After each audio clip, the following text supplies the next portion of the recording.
is how I store my clay. Now, I just wanted to go over that with you.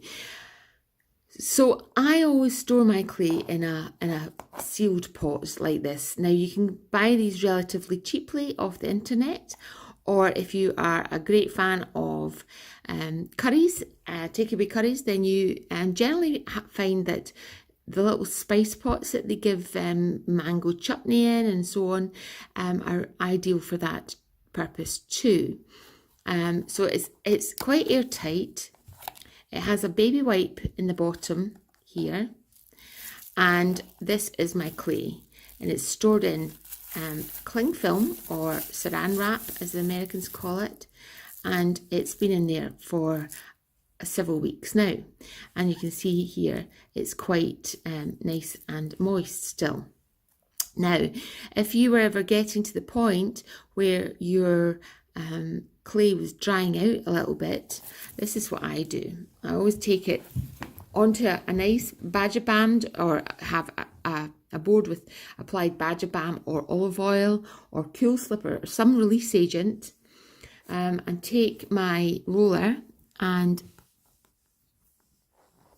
roll it out nice and flat. And I just want a big surface like that. And I take some water. Now it should be clean water, and I take some water and you can spritz it, but that I find that you can't control the delivery of the water. Or I'll take some of my finger and massage it into the surface of the clay. And what happens is that the water will permeate the surface of the clay, and just keep rubbing until that water has kind of disappeared.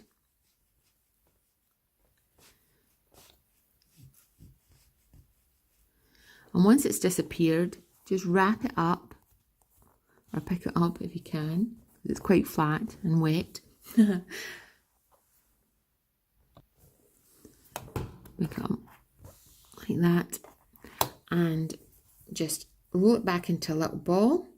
And if it's been really dry, that should be enough. If it's still quite dry, then give it another roll and try again. If the water has disappeared into the clay within a blink of an eye, reapply some more water until it takes a couple of seconds for it to go, and then roll it back on a ball and either pop it back in the cling film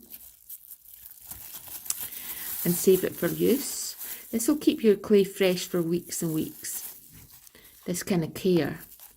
And pop it back in its bowl like so, or you can go ahead and use it.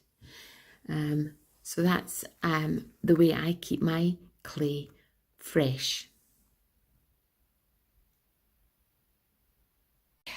So this is how I store my syringes. Now, it's not normally as clean as this. I'm ashamed to say, but for the purposes of this video, I definitely cleaned it out because it was looking rather grey and murky. However, this is how I keep my syringes. And I have two syringes at the moment. This is a fine silver clay, and this is a Prometheus 960 syringe clay.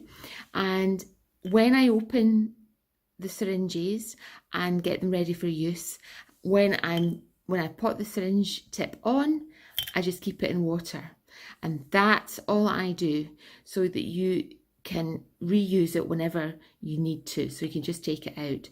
I'll always wipe the tip because it's dripping, as you can see here. It's dripping. So that's what I do to keep my syringes ready for use at all times.